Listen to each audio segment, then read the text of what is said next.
Ever wondered how we went from a fragile, glowing wire to a smart bulb you can control with your voice? It's a story of innovation, rivalry, and a relentless quest for better light. Today, we're journeying through over a century of brilliance, tracing the evolution of the light bulb from the dawn of the 20th century all the way to the near future. Let's rewind to the year 1900. The world was just beginning to embrace electric light. Thomas Edison's carbon filament incandescent bulb, patented a couple of decades earlier, was the star of the show. These early bulbs were revolutionary, but they weren't perfect. They were inefficient, converting most of their energy into heat, not light, and they had a frustratingly short lifespan, often burning out after just a few hundred hours.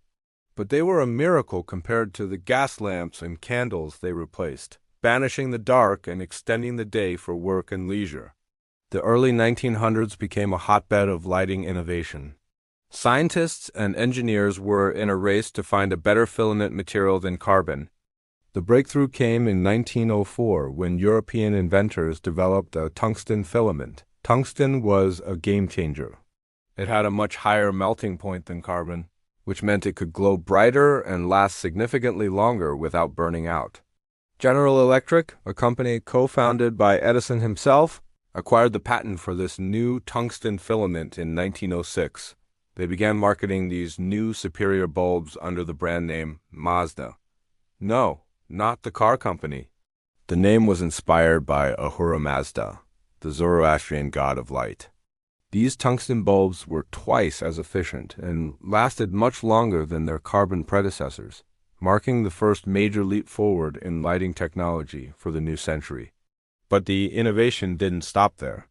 Early tungsten bulbs still had a problem. The filament would evaporate over time and blacken the inside of the glass. In 1913, an engineer at General Electric named Irving Langmuir had a brilliant idea. He filled the bulb with an inert gas, like nitrogen or argon. This gas created pressure inside the bulb, which dramatically slowed down the evaporation of the tungsten filament. This simple yet ingenious trick doubled the bulb's efficiency and lifespan once again. This basic design, a tungsten filament in an inert gas-filled glass envelope, became the standard for incandescent bulbs for the next 70 years. For decades, this was the light bulb everyone knew. It lit our homes, our streets, and our offices.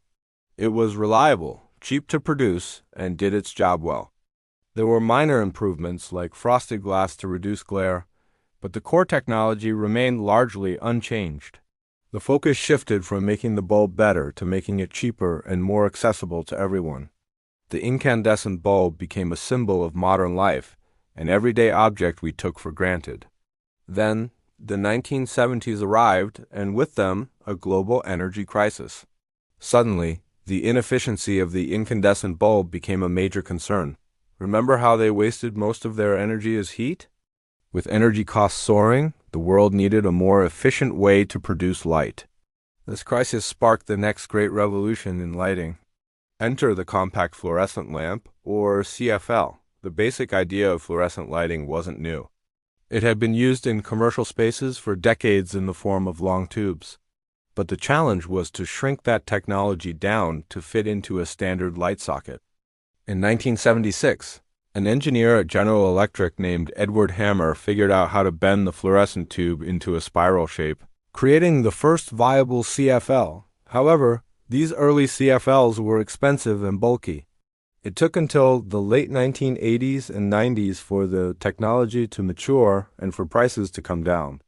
When they finally hit the mainstream, CFLs were a revelation. They used about 75% less energy than incandescent bulbs and lasted up to 10 times longer. Governments around the world even started promoting them and phasing out old-school incandescents to save energy. Sure, they had their quirks, the slow warm-up time, the sometimes harsh light, and the small amount of mercury they contained, but they were a crucial stepping stone towards a more energy-efficient future. While CFLs were having their moment, another lighting technology was quietly developing in the background. It was based on a tiny electronic component invented back in the 1960s, the light-emitting diode, or LED. For decades, LEDs were only capable of producing red, green, or yellow light at very low brightness. They were used as indicator lights in electronics, on your calculator or your VCR, but no one thought they could ever illuminate a room. That all changed in the early 1990s. A team of Japanese researchers led by Isamu Akasaki, Hiroshi Amano, and Shuji Nakamura achieved the holy grail of LED research. They created the first high-brightness blue LED. This was a monumental breakthrough because with blue, you could now mix red, green, and blue light to create white light. For their work, they would later win the Nobel Prize in Physics. This invention opened the floodgates. With the ability to create white light, the race was on to develop LEDs powerful enough for general lighting. The 2000s saw rapid advancements. LED efficiency and brightness skyrocketed while costs plummeted. By the early 2010s, LED bulbs were ready for prime time. LEDs were, and still are, revolutionary. They are incredibly energy efficient, using even less power than CFLs. They have an astonishingly long lifespan, some lasting for 25 years or more. They are durable, contain no hazardous materials like mercury, and offer incredible design flexibility. They can produce light in any color imaginable and can be dimmed smoothly. This brings us to the present day where LED is the undisputed king of lighting, but the story isn't over. The latest evolution is the smart bulb. By integrating LEDs with wireless technology like Wi-Fi and Bluetooth, we've untethered light from the physical switch. Today, you can control your lights from your smartphone no matter where you are. You can change the color and brightness to match your mood, set schedules to wake you up gently in the morning, or have your lights turn on automatically when you arrive home. You can even control them with your voice through smart assistants like Alexa or Google Assistant. Lighting is no longer just about illumination. It's about creating an atmosphere, enhancing security, and improving our well-being. So, what does the future hold? What will lighting look like in 2025 and beyond?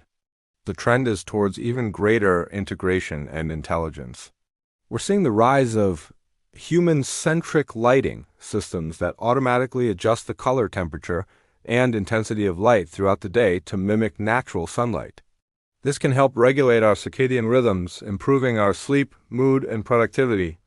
Imagine your office lights being a cool, energizing blue-white during the workday, then automatically shifting to a warm, relaxing amber in the evening as you wind down at home.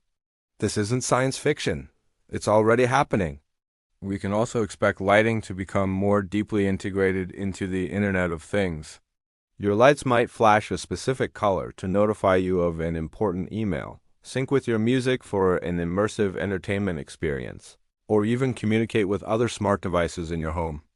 The bulb itself might even disappear, with lighting technology being integrated directly into walls, ceilings, and furniture. Materials that glow on command could redefine our architectural spaces.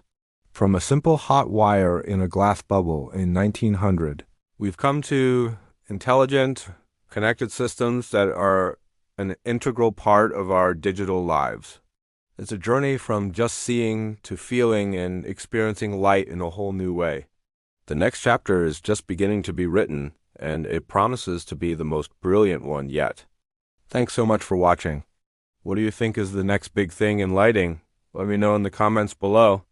If you enjoyed this journey through time, don't forget to hit that like button and subscribe for more stories about the technology that shapes our world.